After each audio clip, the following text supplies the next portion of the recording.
Oh, we're live. All right. Thank you guys so much for coming out this afternoon on this foggy little Friday here in Decatur. We've got the incredible Plants for Life team. We have Oski Chevanier, Miss Marilyn Pierce, RN, and we've got Dr. Felicia Dawson, MD, shedding some light on why we die and how to live in living a generally whole life. And I will let y'all take it from here. Thank you, Gabby. We are so grateful to be here at Fine Fettle today. Thank you for having Plants for Life here. I want to tell you just a little bit more about Plants for Life. Plants for Life, life spelled with a Y, and PLANTS is an acronym for plant-based lifestyles and ancient nutritional treatment strategies. And we are grateful today to be here to share, because the mission for Plants for Life is to empower patients and healthcare givers to have trusted knowledge about medical cannabis and about how to use this plant in a holistic way, including cannabis, on a holistic journey to health and wellness. So thank you for joining us today. We're grateful to be here. And we are also, everything that we speak about today, you can find in our book, which is Why We Die, How to Live. And the subtitle is Beyond Pills and Procedures, Cannabis and Holistic Healing. So my name's Marilyn. I'm the nurse. I'm going to go ahead and get started. And what I'm going to talk about is the history of cannabis, why there's such a stigma around it, and also laws. Sounds kind of boring, but I'll go real fast. So first of all, cannabis has been around on the earth for about 10,000 years. It's been documented to be found all over the world. It was documented in the Roman Empire to be used as medicine for gout and arthritis and other inflammatory diseases. It was also documented. It's been used for thousands of years by traditional Chinese medicine in China, and also Ayurvedic medicine in India. And by 1600, cannabis was all over the world. You could find it anywhere. And the original colonists here in the United States planted cannabis in the 1600s as a cash crop, because they could sell it back to England for their shipping and netting and fishing industry with ropes and sails and all kinds of nets that cannabis can be used for. But cannabis can also be used medicinally. Cannabis, the plant, medicinally was introduced to the United States in the 1800s by a physician who came over. He had been studying it in India. His name was William O'Shaughnessy, and he brought the plant medicine to the United States, and it was received with open arms because it solved so many problems. Some of the things we use it for today: pain, anxiety, dysmenorrhea, sleep, inflammation, and it also solved some problems that we didn't have medicine for at the time, such as migraines and epilepsy. It was one of the most used medicines for almost 100 years. It was patented, it was in the US Pharmacopoeia, and it was a very well-loved and well-respected medicine. Unfortunately, in the 1930s, there was the first opportunity for stigma to start, and that was the drug war. It was begun by Harry Anslinger. He's the first drug kingpin who started the war, and it had a lot to do with power and racism. And what he said, he didn't like, and I'm going to quote him, Negroes, Filipinos, Mexicans, and entertainers. And so he started and launched this negative propaganda scheme against people such as this in the United States. And he targeted cannabis as a negative, horrible thing. And he created what you may have heard of, the Reefer Madness video, the movie. They spoke terribly about it. And you would think that people would say, but this is cannabis, we love our medicine. Well, the way he got away with it was he used the word that the Mexican immigrants used for cannabis, marijuana. no one knew what marijuana was, and he spoke terribly of it, and that stigma continued, and he was totally able to convince not only the general public, but Congress to pass the Marijuana Tax Act, which made it so prohibitive, nobody could afford it, and it was just too illegal to try and figure out how to use it. So by 1942, the cannabis was removed from the US pharmacopoeia, and the stigma from the 1937 all the way through to present day continues. But it wasn't really illegal, it was just prohibitively taxed until 1970, when the Nixon administration created the Controlled Substance Act. The Controlled Substance Act took cannabis, marijuana, and put it as a Schedule I drug, which meant it had no medical value and it was high risk for addiction. And that is where we stand today. 55 years later, historically speaking, cannabis still is federally illegal. Now, we all know that even though it's federally illegal, cannabis is also used in the different states. So as many states as we have, that's how many laws we have that are different from each other in all the different states. But since we're here at Fine Fettle in Georgia, let's talk about Georgia law. 10 years ago in 2015 was the first opportunity for the Georgia laws to allow for medical cannabis to be legal. It was called the Haley's Hope Act, and it did two things. It allowed for, if you were eligible and certified to be eligible, that you would be allowed to have the 5% THC oil in possession, and it also formed the Georgia Commission for Medical Cannabis to implement whatever laws were created. 4 years later, still nothing's happening. We still can't get cannabis in Georgia, so they enacted in 2019 another act. That was the Georgia Hope Act, and it allowed for the distribution of licenses. There were 6 of them altogether to allow people to grow cannabis legally in the state so that it could be then dispensed. So that was in 2019. Took until about 2024, about 9 years after the original laws were formed, for us to have cannabis grown legally for medicine here in Georgia and dispensed in dispensaries. So here we are in 2025, and we are grateful for the opportunity to have it legally and available in Georgia. And so that's it for the history, the stigma, and the laws around cannabis. They're very, very strict. And if you do want to be a medical cannabis patient here in Georgia, you must be certified by a physician. And the physician is the only one who can say, yes, they belong to on the certification. I'll check the list and certify them. And then the physician and the patient themselves can go to the Department of Public Health and get on the registry, fill out the paperwork. It's Department of Public Health, dph.georgia.gov, low THC oil registry. If you are someone who feels you deserve to be on this this registry, but you can't have that kind of a conversation with your physician, speak to us. We have alternatives, and we can help you get on the registry. So that's the laws and the stigma and the history. Really briefly, I want to go ahead and introduce my next guest, our speaker, Dr. Felicia Dawson, who I am so honored to be associated with. Thank you, Marilyn. I appreciate that. Let me get hooked up here. Thank you all who are online and who are here in person. I'm Dr. Felicia Dawson, obstetrician gynecologist. And as Marilyn said, we humans have been using this plant for thousands of years, all over the world. And our ancestors did their own research during their experiences with the plant. And the plant has been formally researched for hundreds of years.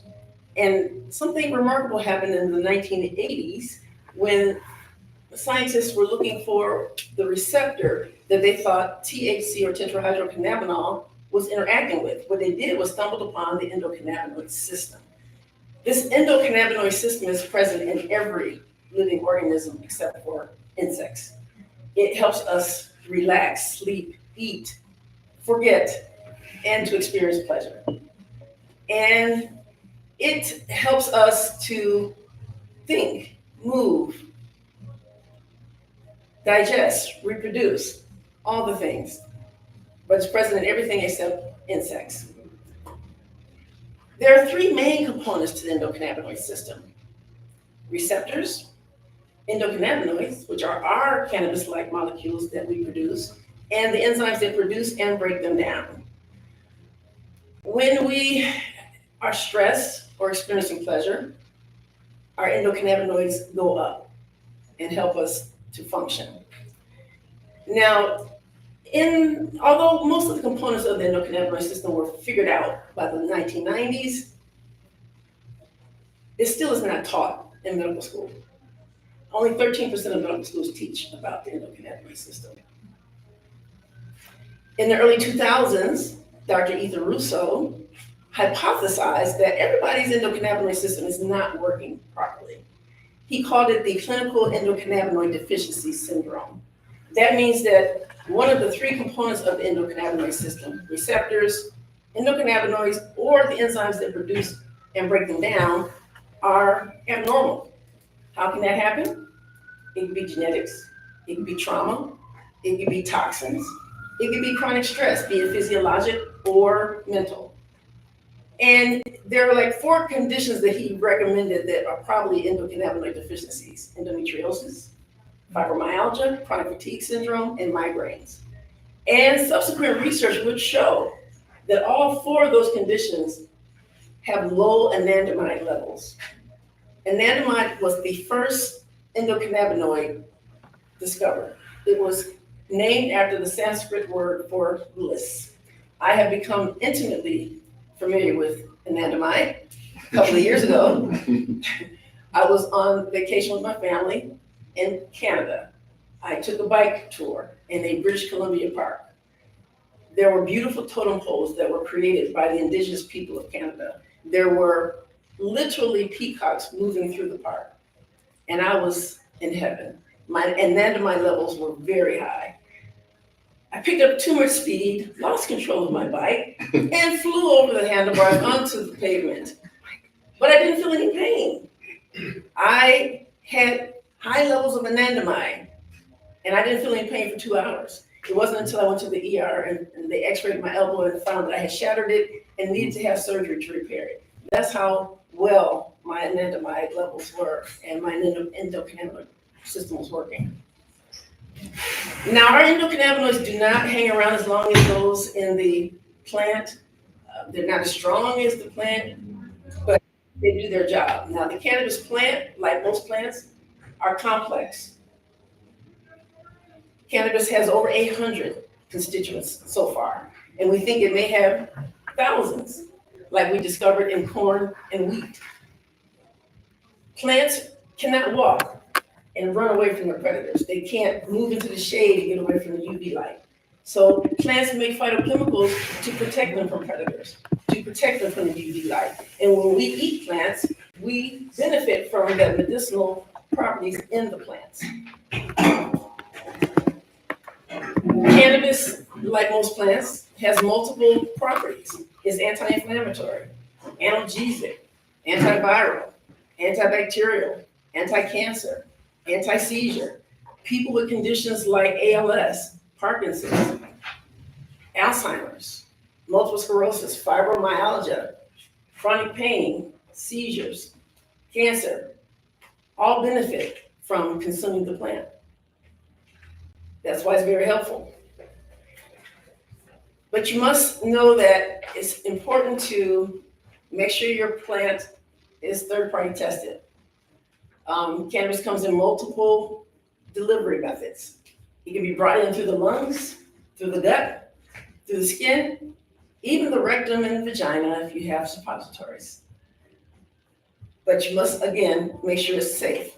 When you bring it through your lungs, you can feel it within minutes. But when you take it through your gut, it can take up to 2 hours to work. So it's important to give enough time between that initial dose and increasing your dose, because most of the time when people wind up in the ER, it's because they got a little too greedy with the edibles and they didn't give them enough time to work. So that part. So in general, make sure your product is third-party tested. Start low, go slow, and this plant can be your best friend. I will give it over to my colleague Oski. Our Jamaican herbalist here. Many blessings. Oski Shivanya here. I'm not gonna stand because if I do, my head will get cut off by the screen. So I'm gonna sit here and give mine. I come from a long line of Jamaican herbalists and bush doctors and farmers, stretching back generations. My grandfather was born in 1903. I was something 1906, so I died at 103 years old in 2010. And he was alive before cannabis was prohibited, which means he would, like anybody else, go pick it from the bush like any other herb and use it to treat illness, right? The people, our indigenous people, our ancestors knew the ways of the land. They understood where to find the herbs, what herbs were what. And besides just having access to these powerful herbs and the knowledge of them, their lifestyles and environments were completely different, all right? They lived in clean air. They drank clean water. They had to move constantly in order to acquire their food, their shelter, and their goods. They weren't slaves to convenience like we are today, right? And they weren't bombarded by toxins like we are today. And they had access to these medicines. So when it comes to our elders that we know living up to these late ages, centenarians, it's a bunch of factors, not just the access to the herb they have. Prior to that same era there in the 1930s, it was only holistic medicine. Holistic natural herbal medicine was what mankind has used for millennia until just the other day. So modern medicine has pretty much figured out a way how to look at nature, isolate its material, its chemicals, and then reproduce them for a profit, right? It's not like it's something, I'm not gonna diss the healthcare system any more than I have to, because it's good for, say, if the emergency response is what the healthcare has excelled in. But aside from that, the focus on holistic medicine is way lower than it should be. And we're here to talk about cannabis and give an example and give people education on how cannabis can be helpful to their lifestyle. But their lifestyle also has to change. If you want cannabis to work, it's best for you, then it's best to live a holistic lifestyle, right? Because it's not like cannabis can stop a train. We are out here bombarded by toxins, eating things that are from industrial agriculture. We're in polluted atmospheres. We're drinking polluted water. Detoxification has to be one of the biggest things for us, right? If we want cannabis to be as effective as it was back in our ancestors' time, then we have to try to bring our bodies back to its original systems as it was in our ancestors' time. Not saying that we're going to be perfect with it. I mean, not saying it's a heavy road. We don't plant our own food. We don't hunt our own animals or raise our own livestock. We don't go and catch our water. We don't even use our bodies to go get these things like our ancestors did, right? We jump in the car and go to the store. We get water. We get in a bottle, and it comes from who knows where. We get our vegetables and fruit from somewhere else. We get our animals somewhere else. So these things are industrial agriculture, and being slaves to convenience has made us sick, right? In our ancestors' days, just 100 years ago, the top 10 illnesses that kill us today did not exist. So the point in our book, we went into our book, and the point of us writing this book was, what we're going to do? We're going to research what our ancestors used to treat these top 10 illnesses in society today. And as we did our research, as we looked through the files of what all the ancients used and the disease they treated, the millennia of ancient knowledge that is out there, from the Ayurvedics, the traditional Chinese, to the African traditional medicines, to the Jamaican and the Tainos and the Caribbean medicines, we found out that these illnesses that plague us today in the Western world didn't exist back then. And you know the top three, the top ones, the heart disease, the cancer, the high blood pressure, diabetes. These things weren't what our ancestors were fighting against. Infectious disease was the disease that they had to deal with. They didn't have to deal with lifestyle-related diseases. So that being said, when we wrote the book, we had to look beyond what the ancestors were treating, and look at the organs they were treating with them, right? Because if the organs are getting affected, the same therapies we can use to treat them. So we're looking at the organs that are being affected by high blood pressure, diabetes, the cancers, and these things are what we're looking at our ancestors used to treat these organs with. Because we can't directly find the treatments for the diseases. They didn't exist, right? So that being said, our system, our body system, is the most powerful medicine. What makes cannabis more powerful than anything, like Doc said, how they found endocannabinoids, how we have an endogenous system that produces its own cannabinoids. So we act like that plant. That plant gives us what we need, right? What its biggest benefit is it makes us heal ourselves. It makes our body get at its best state of healing properties. It isn't the plant that does it, it's our bodies. So when it comes down to what we need to do to heal, it's our lifestyles we gotta change. It's what we're putting into our body and what we're detoxifying ourselves of, right? At the end of the day, my conclusion of what was most important in this environment right here, for us to be healthy and well, is to detoxify. That's probably the first thing. We gotta clean ourselves of all this muck that is in us right now, so we can even get the effects of holistic medicine, right? The medicines that they have made are not designed to prevent illness. They're designed to treat symptoms. And if you're having symptoms already, and you throw treatments at it that have more side effects, you're headed down a dark, dark place, right? So the healthcare system isn't designed for prevention. Nature is, and our bodies are. So we got to get back to putting our bodies in the state where it prevents disease and where it's able to heal from it using its natural medicines. Otherwise, we'll be slaves to the system. All right, and that's my piece. Thank you. Thank you, Brother Oski. I love to hear you speak of ancient ways of managing illness that we don't have those illnesses now. But what's interesting about the book is it brings together not just cannabis, but a holistic approach to health and wellness. I wanted to share one quick part of the book that makes me happy, and it kind of dovetails on what Oski was talking about. We live in a society that is toxic. We do need to detoxify, and we also need to decrease our risk of exposure to toxins. So within the book, there's this interesting little thing called the Dirty Dozen and the Clean 15.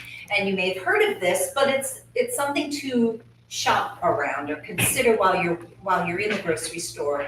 There are certain fruits and vegetables that hold on to pesticides stronger and better than others, and you can't wash it off. These are the ones that are the Dirty Dozen, and you should try your best to always buy organic. Strawberries, spinach, nectarines, apples, peaches, pears, cherries, grapes, kale, collard, and mustard greens, bell and hot peppers, blueberries, and green beans. So if you can't get organic on those, recognize that they are going to be toxic. And also the Clean 15 include avocado, pineapple, onion, papaya, mangoes, asparagus, mushrooms, kiwi, watermelon, carrots. There are a few more, and these are the ones that hold on to pesticides the least, and so you don't have to necessarily get organic, but organic is always wonderful to do. Again, cannabis is part of the holistic approach to making us well and keeping us to be able to heal ourselves. Doc. Oh, okay. One of my favorite takeaways from the book is Dr. Felicia's holistic pathway to health and healing, right? So we kind of wrote the book on the premise of all the top 10 illnesses that plague us today, and then the conventional treatments that they have for it out there, and what the studies and research have on them, and all the holistic modalities and treatments that there are there for them. And that we researched modern research, holistic modalities, and as well as historical. And we went, when we come to the comparison that we're comparing conventional medicine to, we went with Dr. Felicia's Holistic Pathway to Health and Healing, which is pretty much 10, 11, including cannabis, things or modalities, holistic modalities, or not just modalities, but lifestyle practices that you can do individually or altogether effectively to bring yourself back to a holistic lifestyle, and that all have proven effectiveness in treating these illnesses that plague us today, lots of illnesses that plague us today. And the list is meditative practices, thoughts, nutrition, food and water, microbiome, detoxification, which could be first, energy medicine, environment, movement, sleep, social relationships, and then 11 is botanicals, including cannabis. So I think just that pillar of this book, giving you all those different modalities and how different ways it can be effective in treating these illnesses and preventing them, is just one of the things I love most about this book. All right. So as Oski was saying, we looked at these top 10 causes of death. We looked at and talk about the conventional way of how they're treated. Then we applied the holistic pathway to them and looked for evidence-based literature to support these things. So in chapter 10, one of my favorite parts of the book, chronic lower respiratory diseases, talking about COPD, asthma, bronchitis, there was a group of moderate to severe asthmatics who were exposed to salt water that they thought was full of their allergens or things that they were allergic to. It precipitated an asthma attack in them. Then when they were exposed to salt water that contained what they thought were a smooth muscle relaxant, the asthma attack went away. So there was nothing in the salt water. It was just salt water. But their beliefs, their thoughts about it made the thing happen. In another study, they had people who were allergic to dust mites. And they watched a funny movie first, then they had a skin test where these dust mites and other allergens were put on their skin, and they had a less of a severe reaction after watching a funny movie than those who just watched a weather documentary. So laughter, humor, all these things can help us navigate this life better. And in terms of our endocannabinoid system, talking about the clinical endocannabinoid deficiency syndrome, you know, we are surrounded by pollution and a poisonous food supply and a political system that has so much drama right now that all of our endocannabinoid systems are probably not working right about now. So we all can use a little cannabis right about now. So I'd like to pause here and see if anyone has any questions in the audience, online or in person. No one can see you. You can just speak. I have a question for you. I follow you on IG, and I've seen a lot of the, and props to you, man, but a lot of the methods that you give for not smoking cannabis, but actually using it in other holistic ways, like for respiratory tea or for a salve. I myself have been making a salve for my family, and it knocks it out. I mean, like out of the park. The pain is gone. For sure. But just the question comes to, when it comes to holistic medicine, it's like the commercial markets that sell cannabis to us, like the dispensary places like this. This is my first time coming to Fine Fettle, but how do we understand the commercialization of cannabis and trying to practice holistic? I'm glad you brought that up. And could we repeat the question for our audience, because they would not be able to hear you. Okay, the question was, how do we combat the commercialization of cannabis as the dispensary era comes in? It's a great question, and as legalization comes in, there's going to be more dispensaries and more cannabis products than you're going to able to even bat an eye. You're going to be bombarded with it, right? So when it comes down to how to navigate, and it's not only going to be bombarded with it, it's going to be geared towards the adult use market, which is more like the fun liquor market and the alcohol fun use. It's not going to be geared towards the patients. So the more legalization comes, the less the patients get prioritized, right? So that's unfortunate, but you're gonna have to seek out stuff like when you're looking at the laws, what laws you want to do, fight for stuff like patient home grows. You know, make sure you understand in the beginning that all dispensaries are not the same. When you have dispensaries like this who are trying to have nurses on site who are giving education about medicine, that's different than a dispensary that has, the wind blowers at the front and, the whole fun aspect of it. And not saying that there's not a space for that, but the problem is that the actual intention and meaning of this medicine gets lost in that fluff. And the people who actually need it don't get what they need. So also it comes down to a breeding thing, man, at the end of the day. Individualizing, breeding, you want to not just know your grower, but know that the genetics are coming from places that have landrace backgrounds. The original cannabis genetics. These hybrids of hybrids of hybrids of hybrids of hybrids, at the end of the day, you're gonna have something that started this journey into the dispensary with runts or Girl Scout cookies, and that's not where cannabis comes from. By the time it got there, it's been bred for high THC, colors, flavors, not medicine, right? Nature bred for medicine. When it grew in the sun and the terpenes were there to defend itself or from the environment, that's the cannabinoid spectrum that we are losing because of people hiring over for foolish means or recreational. I don't want to say recreational, but playful means, right? So make sure that you try to advocate for landrace preservation. Try to advocate for patient home grows. Look for dispensaries who have an emphasis on medical cannabis and want to have not just bud tenders on site, but actual nurses and cannabis experts, caregivers on site to help patients when they come inside these environments. Because a cannabis patient that comes inside a dispensary after legalization at a random dispensary is just going to get lost in there in a wash. And they might get something that does not only not help them, but turns them away from cannabis because it affects them in a negative way that they don't want to ever mess with again, right? The last thing I'm going to say is, if that ever happens to anybody, cannabis is all about individualization. Individualizing this medicine is the key to it all. It has, as Doc said, 800 different constituents and thousands of different mixtures of those constituents.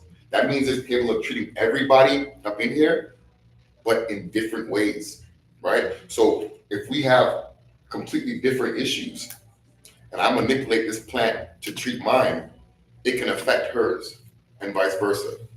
So it comes down to individualizing medicine and manipulating these cannabinoids in different ways so that you get the combination that works best for you in a holistic environment, right? Sometimes when cannabis ain't working for people, it's because they have to get their bodies back to a holistic environment. And that's the whole thing with holistic medicine too. Like, it's not designed to combat the stuff that we are up under right now. We got to get it out of us first, right? If we expect natural medicine to work, we got to get our bodies back to a natural being. We're not natural right now. Ashe? And before we go into the next question, I wanted to add that for us in the state of Georgia, we only have access to 2 delivery methods, topicals and oral. And a lot of the medicine is in the flower. And I have patients ask me all the time, there's no flower in this program? I say, no, there's not. But you, so here's Ilski, need to talk to your legislators and demand a full spectrum medical cannabis program with the flower, with the terpenes, with the flavonoids. Those terpenes give cannabis its aroma and flavor, and there's some terpenes that actually stimulate the cannabinoid receptors. They act like cannabinoids. Flavonoids are in the flower. These are things that give the flower its color and flavor, and the flowers are rich in antioxidants. They fight cancer. So you want the flower in the program. And I know that there's a lot of resistance to that, but if your legislators are not down with getting flower in this program, you need new legislators. You need to elect different people to get the program that you deserve. Well, that's right. Well, I come from my name is William Lindsay. I'm probably the only ex-cop in here.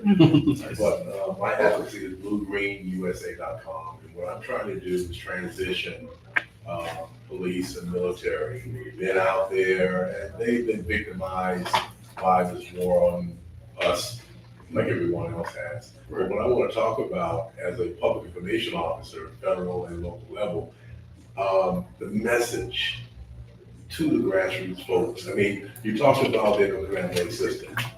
Why is it that cannabis stays in the system longer than cocaine, alcohol? Because our body wants that. But see, that needs to be the message to the public. The public is not getting it. I don't think they're getting it. What you just said about everyone as an individual, that needs to be played up a little bit more. You know, it really does.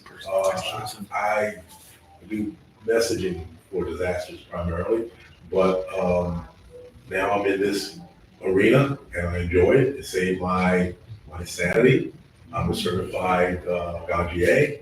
If you're not up with that, GA.com. Nice. But basically, the message of this is why cannabis stays in your system. I'm talking about the folks who are like, I've done a lot of consulting with people who've had negative interactions. And it's all about set and setting. Where are you? Who are you with? Know things. Right. Situational awareness. Be aware of what you're doing and seek out the experts. Right. Who are available to give you that information. Right. But my main purpose is it stays in the system longer because your body craves that and wants it. Right. Those other drugs, your body is ejecting it. Yeah. That's why it gets out of you so fast, because your body is like, get these toxins out of you, right? Cannabis is hardwired in our system. Our body produces the same properties. So when it gets in there, it locks in like a key. It's not something that our body wants to get rid of. It's something it wants to absorb and hold on to and get the most out of it. So that's why it stays in our system so long, and it's not a bad thing. It's part of it being medicine. It's only a bad thing when they started making it something you're drug tested for, and you're getting in trouble for having it in your system.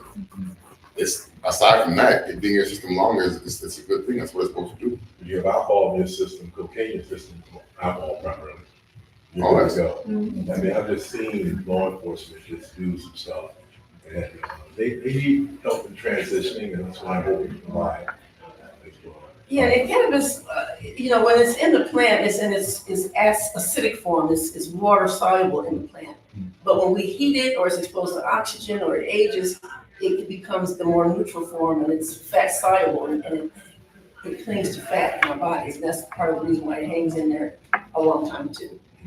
Scientifically. Scientifically. Biologically. You're absolutely right. Okay. I just wanted to say you're absolutely right about law enforcement as well as healthcare. Education is critical. We don't have the information has not been given out correctly. Yes. And the stigma continues in spite of the fact that it's been almost 100 years since it was stigmatized. Because depending on how much you use cannabis, it may hang into your body a longer amount of time. However, when you talk about law enforcement and they're trying to do these tests, use it as a weapon to see if you're impaired. Even if it's in your system, they assume you're intoxicated, and that's not true. Especially when you're using it medicinally and you use it every day, you become tolerant to the intoxicating properties of it, but it's still working medicinally. Right. So you can use it every day without being high. Yeah. And its presence in your body does not mean that you are impaired. And so that's what they're trying to figure out, how to find a test that will say, okay, it's in your system and you're impaired. But they don't have that system yet. All they can do is tell you it's in your body. If you think about it, even stuff like opioids, people get a tolerance for that too. And they go about their lives taking opioids or whatever stuff that the average person can take it and it'd be knocked under a bus, but someone can take it on a regular basis, have a tolerance for it, and they can do it. So this isn't like something that's strange that they don't know or understand. They know how it works, when it's in the pharmaceutical system, they get it. But all of a sudden, when it comes to cannabis, it's like, oh, what's going on here? It's crazy. I was in Puerto Rico in 2019. They had a council of governors, and they had a breakout session where they were voting on how to tax it. And it was eye-opening. That's what it's all about. It's not about the people. It's about the profits. Historically speaking, what's happened, and I follow this, I'm in a Cannabis Nurses Network, and they talk about how most of the states start with a medical program, and that's great. But as soon as the states figure out how to make money and tax it and allow, I'm gonna call it adult use. I don't call this recreation. Anyone who's using this plant is treating themselves for something. This is a medicine. It's adults using medicine. And when that occurs and the money starts flowing, that's when the medical part of it kind of gets shushed under the rug and people get lost, patients get lost. And I'm passionate about finding those patients and helping people to know this is a medicine. We are all using it medicinally. I do have a question. You know, and especially working in the cannabis industry in a dispensary, I always try to train my staff on, it's all about the patient. But one thing we're getting coming from patients that are new to this is they unfortunately have had bad experiences with synthetics or K2 or spice. Can you guys shed a little bit on that of like how that affects the bodies and why they're giving that such a bad reaction? Well, synthetic cannabinoids are even more powerful than the ones in the plant. They cling to the receptors for really prolonged periods. They're very, very strong. They can cause renal failure, heart attacks, psychosis. Our receptors weren't meant to be attacked by these synthetics, and these synthetics are very potent. And that's part of the reason why we have some horrible cannabis research, because they use synthetics to do the research, and when they get bad results, it's because those synthetics are much, much too powerful for our bodies. Absolutely. Much, much too powerful for animal research also. So yeah, the synthetics may get you high, but they make you crazy, may kill you. Yeah. Synthetic cannabis and even the Delta formulations. Even though I say the Delta 8 is a synthetic cannabinoid at that point. It's not a synthetic cannabinoid. It's not made like how K spice was made, like pretty much a chemical made to look like the cannabinoid structure. But how it's made is they extract it, and they take that extraction and they add chemicals to isolate, and they reduce, then they take those chemicals off, take the isolation, add more chemicals to deteriorate it, to break it down. When it's broken down to where they want it, they take those chemicals off, and now you're left with this product. It's no longer nature. Correct. All right, they made a plant pharmaceutical at this point. And now you're gonna have side effects that we've never seen before in cannabis, because it's no longer cannabis itself, right? It's a man-made product. They made, when you look at these extracts now, it's like that, and you've taken a plant, added stuff to it, washed it, took it off, added some pot, and you get a product after it. You make crack. Do y'all know how to make crack or how to make coke? They have a leaf, they add chemicals to it, they extract off it, they get the stuff left over, then it comes to America. They take that, cook it up with baking soda, break it down. So when we see these crazy extracts, these isolates, these deltas, that's weed crack. And we have not seen what's gonna happen with these crazy formulations that they made out of the plant. This is ganja. Use alcohol to extract it, use fire to burn it. Yeah. One of the things we're seeing here in the medical market is patients that are coming to us are having really bad experiences like that. And it turns them off. And it's really hard to win their trust back with that this is a true form. They need the whole plant. Exactly. That's what It's it is. It's the plant. But that's where the messaging comes in. Okay, the craft beer market, those guys who are doing beer in the garage, they up the quality, and they message to communicate to the public. We are of quality and natural. That's the ones you want to look for when the industry comes. The small craft growers, the ones who they're already going to be dispensaries who seek out that. If you get the right laws, you have the dispensaries who carry the local small craft grower stuff and all that. The problem is that the industry is so big that just like those small craft beer owners, they got to fight to even survive in this industry of fluff. There is so much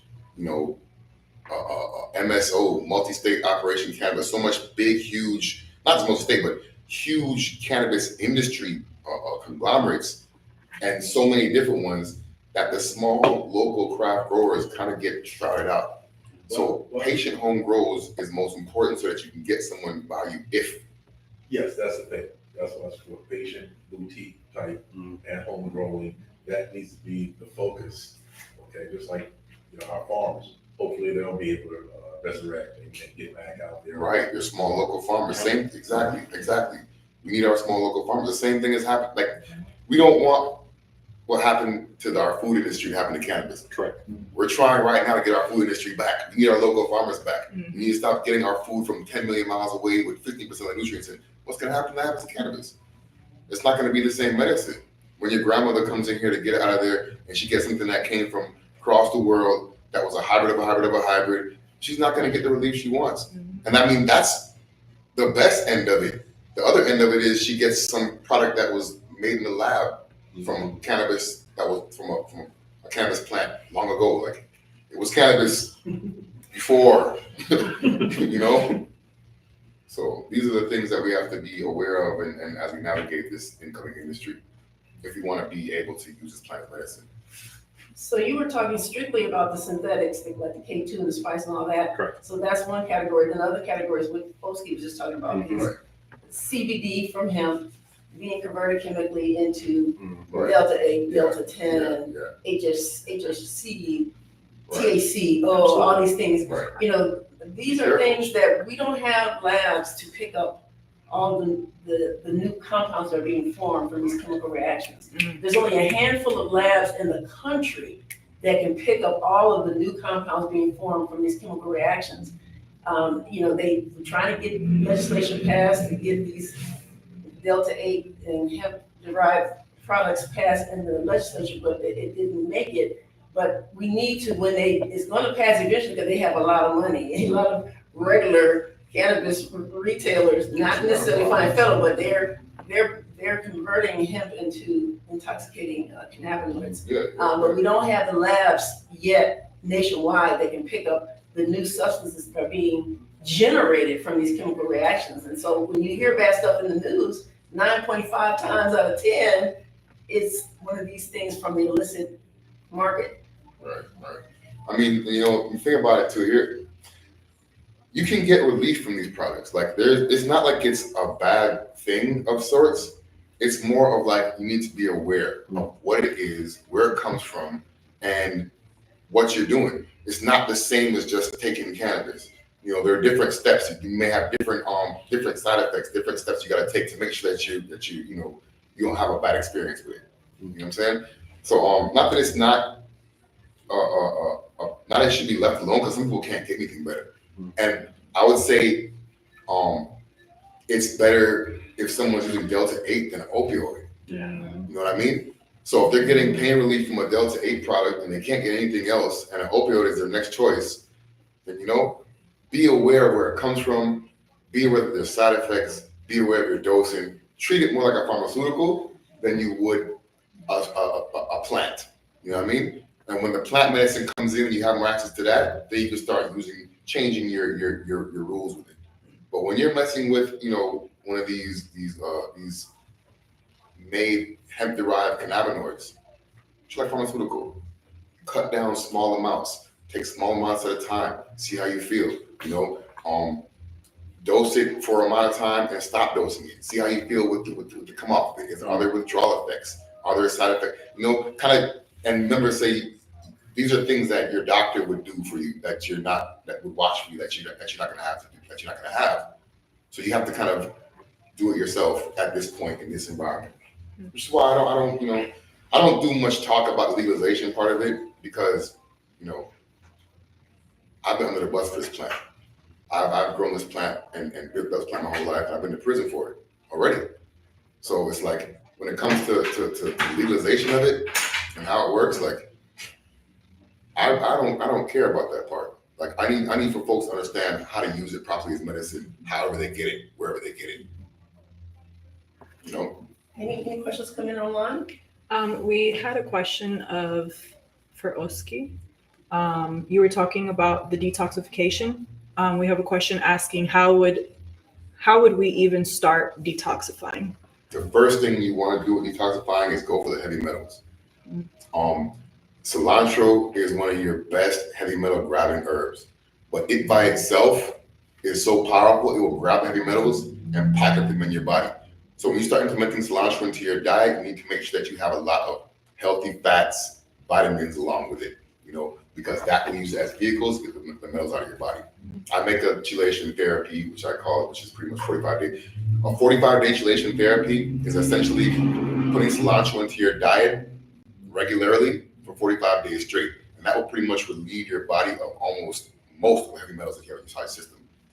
When you get the heavy metals out of your body, a lot of things start healing themselves. Your body starts regulating, right?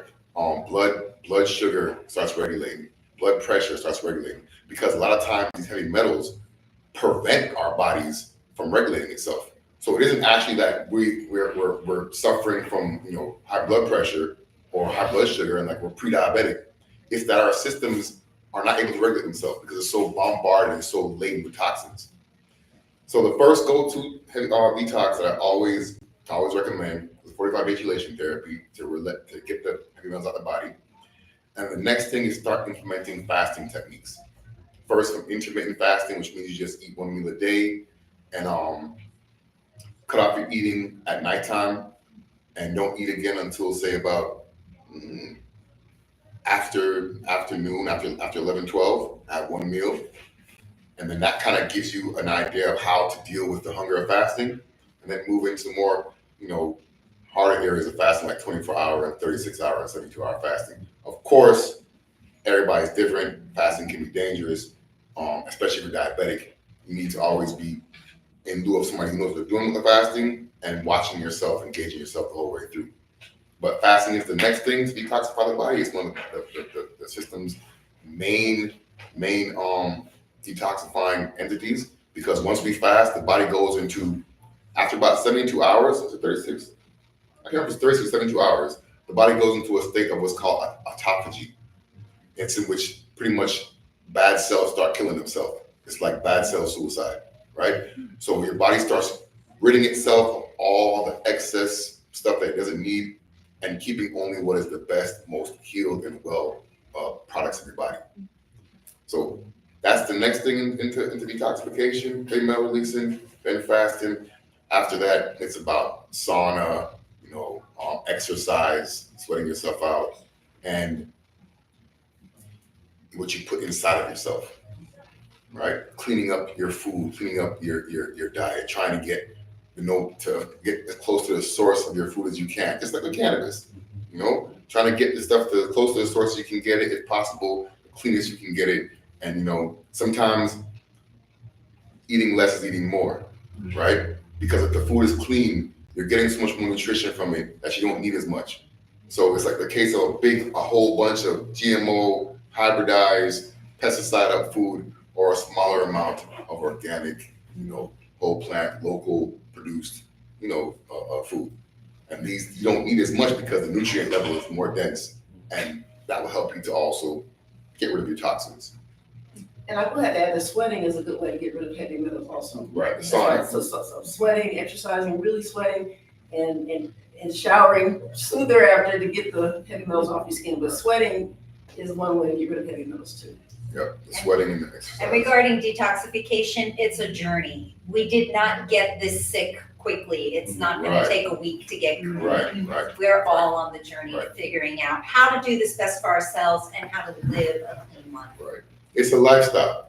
I was saying this earlier, our ancestors detoxified, and they were living in an environment that wasn't bombarded with toxins.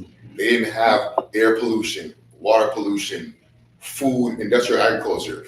And if you look in any ancient text or any of your ancestors, everybody, no matter who they were, if it was spiritual or just part of their life, they had detoxification strategies, techniques that they did. And we don't do that today, and we're bombarded by toxins. So what do we really expect? We have to get back to doing things that keep us well. We can't just move in this environment right here and leave it in the hands of the healthcare professionals, because at the end of the day, they're not even equipped. Yeah, there's a reason that kids have atherosclerosis at age 10. They start developing plaques at age 10 in this country. There's a reason why kids are grossly obese and have high blood pressure. There's a reason why young people are coming down with colon cancer and thyroid cancer. It's our food and our environment, and it's just going to get worse over the next few years. So you really must take care of yourself. You must work on your health yourself. You can't depend on the government. You've got to do it. And just like cannabis, we have to look for this education. We have to find it ourselves. It's not available at your doctor's office all the time. And we have to seek out those holistic solutions and books and videos and information that suits us and brings us along on that holistic pathway to health and wellness. You guys mentioned earlier about third-party testing when it comes to products that we find in the market. Could you share a little bit about that for people watching, of like when they go into the dispensary, what should they be asking? I know there some dispensaries and hemp shops offer certificates like that. Yes, every cannabis product should be, and CBD product should be third-party tested. There should be a certificate of analysis on the package, and if the ingredients and results are not on the package, there should be a QR code that will take you to the results. And typically, most labs test for microbials, bacteria, fungus, residual solvents, heavy metals. Anything else I'm thinking of? Pesticides. Yeah, pesticides. So Regulators. All that kind of information, where it was grown, what the lot number is, all that kind of information is on a certificate of analysis. And unfortunately, you have some people making up fake ones, so you have to really know who's selling you. That was my next question. Whatever. I know every batch of a new product should go through that process, Mm-hmm. but something we find in like not dispensaries as well is that you test it once and you use it for the whole entire product line. So would you recommend patients that are new to this asking for an updated one and making sure it's accurate? Yes, I would ask for an updated certificate of analysis. Make sure that it's not just one certificate of analysis for one product and they use it for all other products. That's a really good point. And certificate of analysis documents are not something that they're not like kindergarten. You really have to take a look at them. So just start checking on them. Even if you aren't buying the product, use the QR code, go to that COA and find out what they look like and what's on them and know what you're looking for and what you want to find. So get better at that. We have all that instruction in the book. Detoxification instruction, all that stuff in the book. Yes, much detail. Where can they find your book? Well, right now it's on Amazon. We know it's being boycotted, but we had our book there before the boycott. We couldn't find anyone to publish the book, so we self-published. So it's on Amazon right now. But for those who are in person right now, you can get 20% off. Save yourself a good $6-7 off the price on Amazon if you purchase your book here from us today. And you can get it signed. Yeah. Excited. In our dispensary here at Fine Fettle, we have a little book library, so we're really excited to Add hold this your to the guys' book here as well. library. It's been all my staff have read it in somewhere. I think you guys dropped on some copy in that rotation, so really excited. Yeah, man. Shout out Fine Fettle, man. Definitely for keeping it medical and giving the patients a platform, in a place, because it's just gonna get more crazy. And I really hope that y'all are able to keep it like this, and actually able to be a haven for patients and folks who actually need wellness modalities, because it's gonna get crazy, y'all. Y'all know how it is. Well, we have a marketing in Connecticut where we originate from, and we mentioned MSO, so we are multi-state, but we're still very small, and we have that startup mentality. We've always had the patient comes first, and watching our market come from Connecticut, from medical to adult use, we did see how the medical side was suffering. Right. So something we took initiative was completely less separated. We have pharmacists on staff and on call, we do doctor days like you mentioned. Yes. So something in our blood is patient focused, Yeah. because that's what the community needs is a For sure. For sure. I totally respect y'all for that. Straight up. Thank you for that. We are all using it as medicine. Absolutely. And I love that you said that, because I always It is say adult that. use of medication. That's right. We know what this plant can do for us. If we use it a little, if we use it a lot, it's all individualized. So thank you for understanding that. And part of this is education. We all learn every day. I still don't know enough about it. And so we need to talk about it, make it normal to talk about. That's another thing, is overcome the stigma, make this a part of medicine and a part of a holistic lifestyle.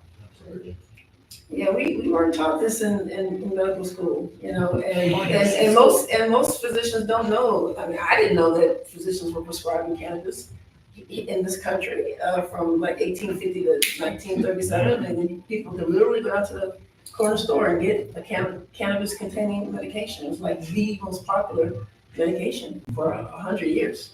And cannabis is prescribed in other countries around the world. Yes. It is the medicine, it is already prescribed as a medicine. Yeah, I was Did you have just a in question? Vancouver, and you go to CVS, it's right there. Dang, serious. Yeah. So I am a cannabis-friendly doc. I am a gynecologist like Dr. Dawson, and incorporate, I have an integrated practice, a holistic practice, and mind, body, spirit is my definition there, and whatever helps a person to heal. And where I am challenged, because I encourage my patients to disclose their use. You know, I ask them how do they come about their products. I ask them, are they aware that we have legal dispensary now? Most are not aware. And then I talk to them about the process of how to get a card, since I too could register patients to do it and I don't, because I signed up with the department to do it. I'm kind of wanting to keep that separate for other reasons right now. But one of the other things with that, so we've got the public who have some basic knowledge and are self-medicating. And they are often getting products from someone. So it's not that there's a consultation. I encourage them, because I know that there are physicians and other providers who can give them some scientific guidance on this is what you're having and this is what we recommend for you. Otherwise, it's a trial and error. And so what I'm hearing is people have those bad trial and error experiences, because it's really not like an office, so to speak. There are some doctors who have an office where a person can come in and sit down and have that medical opinion, okay, around what you might want to look for. And I tell patients, like, you don't want to inhale if you want a long-term effect. You know, many of my patients are all-day users, but they're vaping or smoking all day because the effect is wearing off. And so basically the ignorance across the board, you know, in the public and in the medical community. I myself have a chronic pain situation, and I saw one of my doctors who's managing pain. Hadn't seen him in 2 years, and went down the list. And the first thing he asked me was, I taking one of the prescriptions he gave me, which would not be compatible to my doc. And I said, no, I'm not taking that. You know, and I said, because I know with professionals, I'll use the label CBD. Now, if he knows what I'm talking about, he might ask, okay, are you using a THC, CBD, or what? He didn't ask, which tells me he doesn't know. He said, well, you're fine as long as you're using that topically. And I said, nothing else. I said, nothing else. Now, this is a physician whose job is to help people with pain. Right. And I thought, how sad. Okay, because this person could help more people who can't take the prescription that we could get from the pharmacy because of the side effect of which would not be compatible to what they need to do. Shout out Dr. Hodge. You know Yeah. what I'm saying? Because Dr. Hodge is a pain doctor who has pretty much led the charge in Georgia about, you know, pain medicine, this being a better alternative to the opioid crisis. The doctors should be better with that. But So how, I guess in movement, because I consider this to be a movement now, you know, that we now have legal dispensary, we have talks, we have books, you know, we are trying to take this from the shadows, from the negative persona, that people just want to get high and, you know, trip all day long. And so where are we in the phase of that education? You know, are there, you guys meet medical organizations? Is there any sort of kind of bridge to that to try to get the medical community to see this as a viable alternative to prescriptions that aren't really working.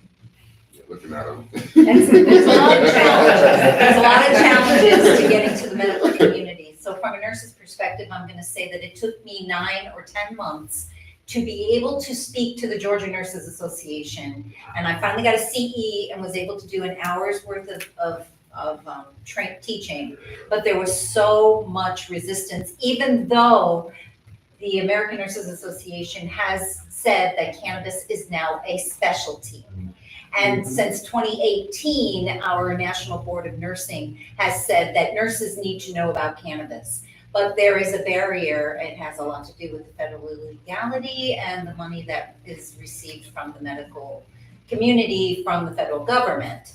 So there are challenges. I'm speaking as loud as I can everywhere I can. I'm writing books, I'm talking, I'm speaking, but there are challenges, there are barriers, and there are barriers that Dr. Felicia and I have talked about of getting into the actual offices to allow people to talk about it and how to document that and where to put that and how to get it in your email and how to make it something that you can send someone home with information and document what you told them, so. We're in Georgia, we're in the South. This is the Confederacy, the slave holders, et cetera, et cetera. Once upon a time, Stacey Abrams was my representative, and she said, the only reason you all have what little bit of cannabis you all have is because they had a handicapped little girl in a wheelchair. Otherwise, you wouldn't even have that. And I was shocked because I said, I always thought that Georgia was about making money in business. This is medical cannabis. They could be making money on taxes and whatnot. I don't understand it, but our state capital has been taken over by law enforcement and religious people and things like that. And so there's now a lot of level-headedness about it. And that's why I say a lot of the bad stuff you hear in the news is about unregulated products. And so it needs to be regulated so that people are not being pushed into the illicit market. And I have to fight, like you fight and try to talk to your nurses.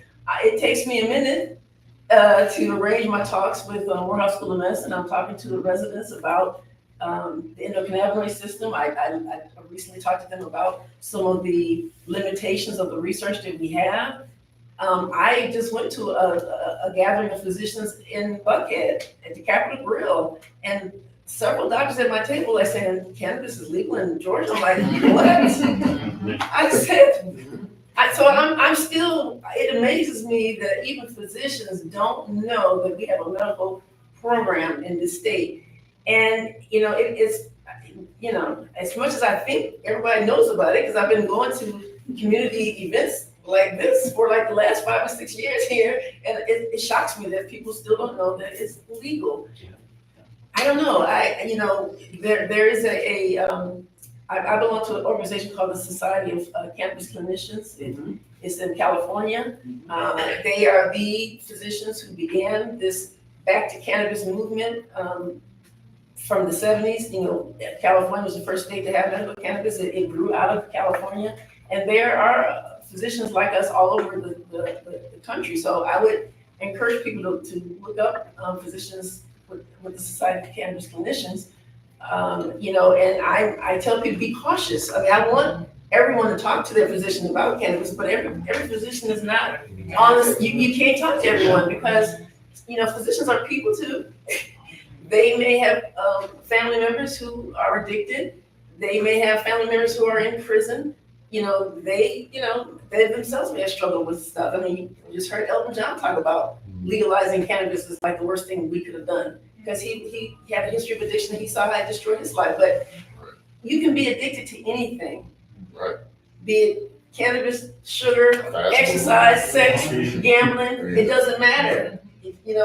Addictions are, as Dr. Dustin Sulak says, one of our leaders in the cannabis thing, addictions are solutions to a problem or trauma that you're trying to medicate from. And the thing is to find a healthy way to heal yourself of the trauma and not use things that are going to be detrimental to your life. So, anything, you can be addicted to anything. So, cannabis has one of the lowest addiction rates of all things, like 9% versus sugar is like 75, 80%. Caffeine, nicotine, there's lots of other things that you can get addicted to a lot more easily than you can cannabis. And people who are under medical supervision tend not to be addicted. That's why when you have all these young people getting into cannabis, it's because they are self-medicating. They don't have any medical supervision. Typically kids who are under 21 who need cannabis and feel better when they medicate, if they had some guidance, they wouldn't be using illicit products or getting, higher and higher and higher THC doses, because the more THC you use, the more intolerant you're going to become, and you're going to have to keep taking higher and higher doses because it's not working anymore. So that's why medical supervision is important. And I don't recommend cannabis for other people under 21 unsupervised at all. If you're going to use it under 21, you should be under medical supervision. We have a question from the audience.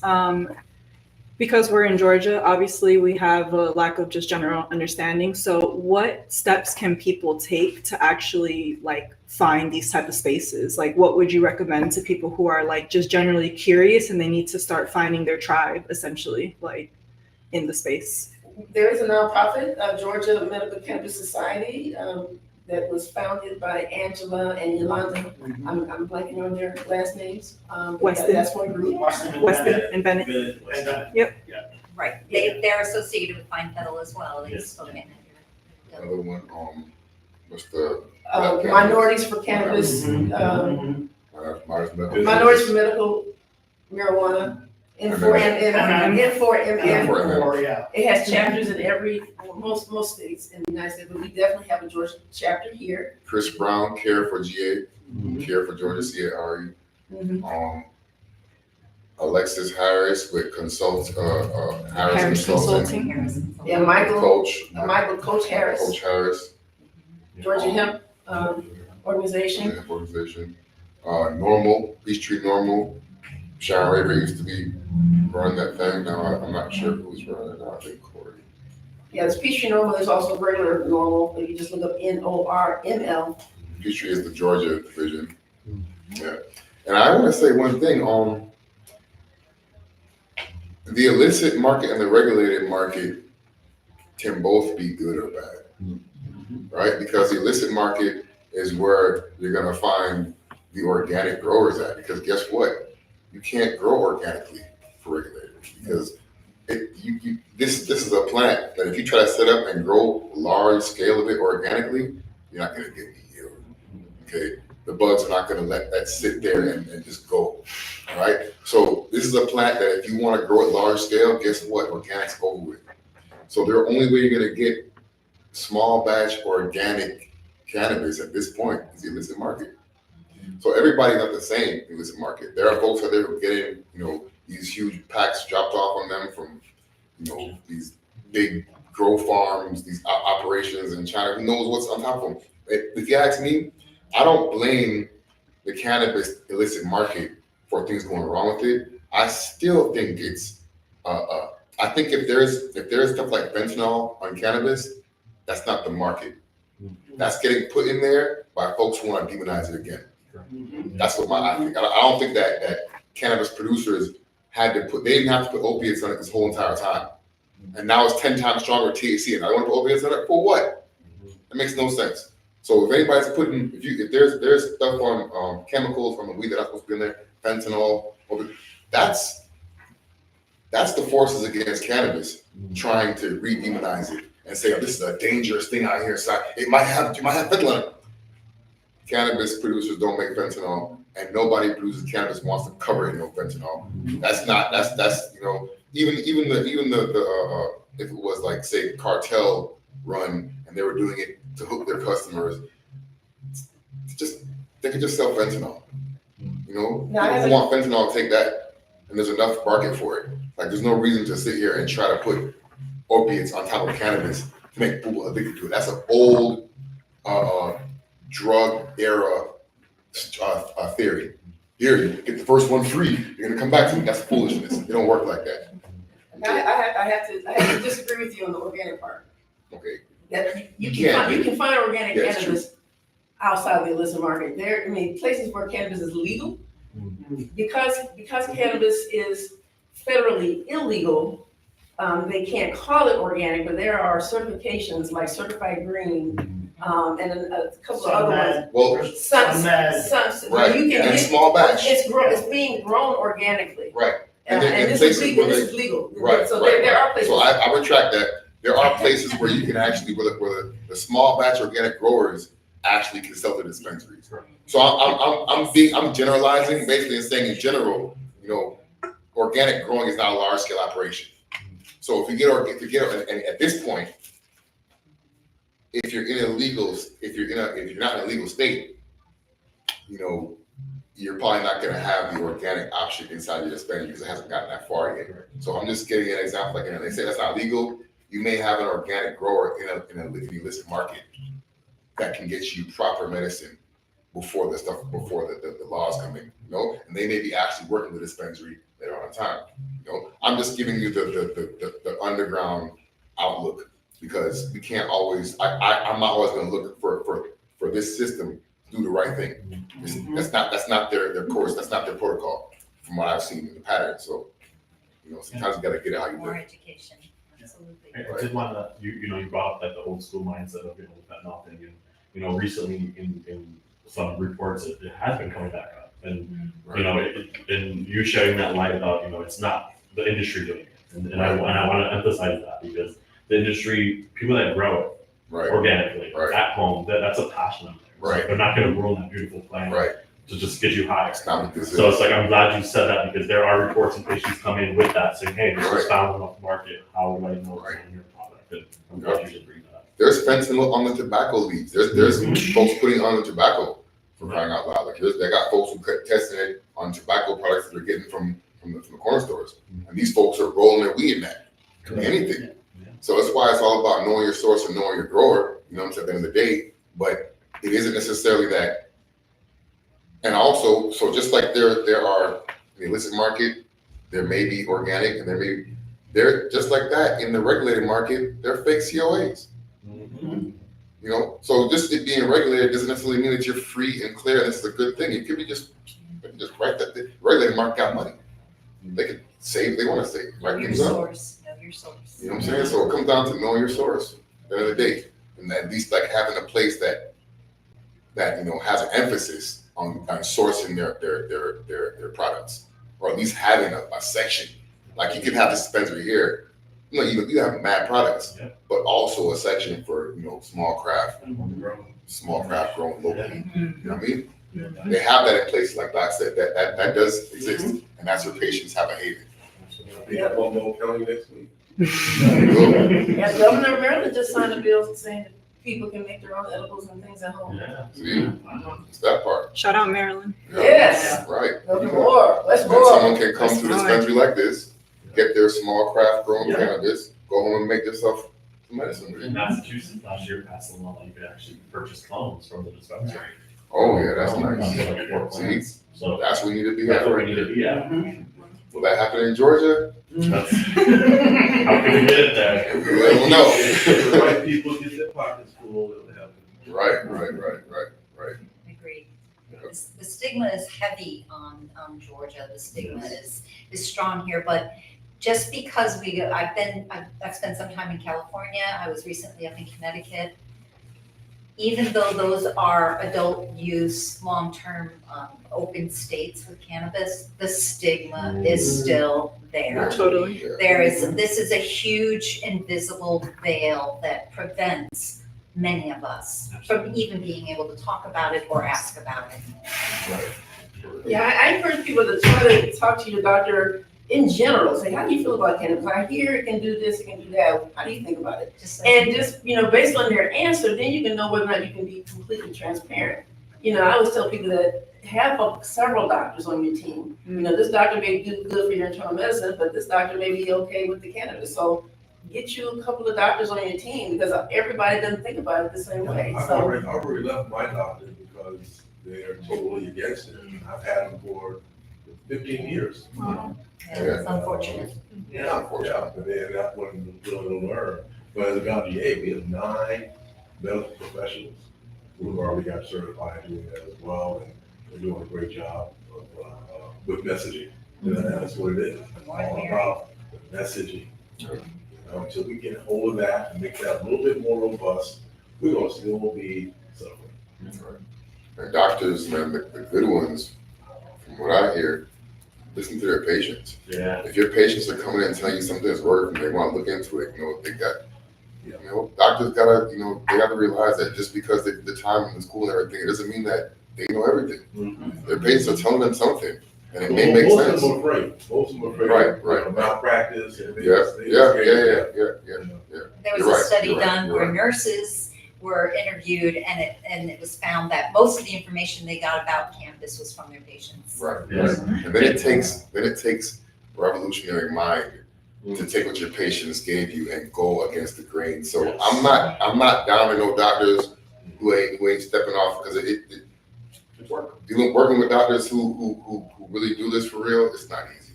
I see what they go through. Absolutely. It's not easy. Since we've come down to this market, which we love being in Georgia, one of our main things was let's educate these doctors, because a lot of them don't know. So something myself and Gabby have done is just meeting these doctors and constantly door knocking and do you have 5 minutes to just listen to what is happening? And we putting partner up them with in sickle touch cell with doctors. and getting them in touch with doctors like yourselves Yeah. that have this education, so they can feel confident by talking with their patient. Right. So it starts. It takes a village, literally. It is a movement. And this is a movement. Like the doctor said about the suppositories. I was in Athens and I met some young ladies, black ladies from Houston, who had a suppository business.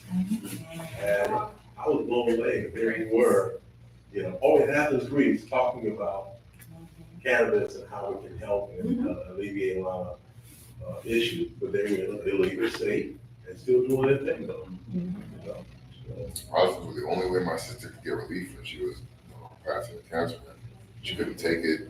She has a very low tolerance, and cannabis, like the medicine that she needed for her pain, she couldn't take mentally. So the suppositories were key in her getting some lot of pain relief. That's another thing. Like it's about individualizing. Right? There's a formulation and a modality that cannabis can be applied in almost everybody's life.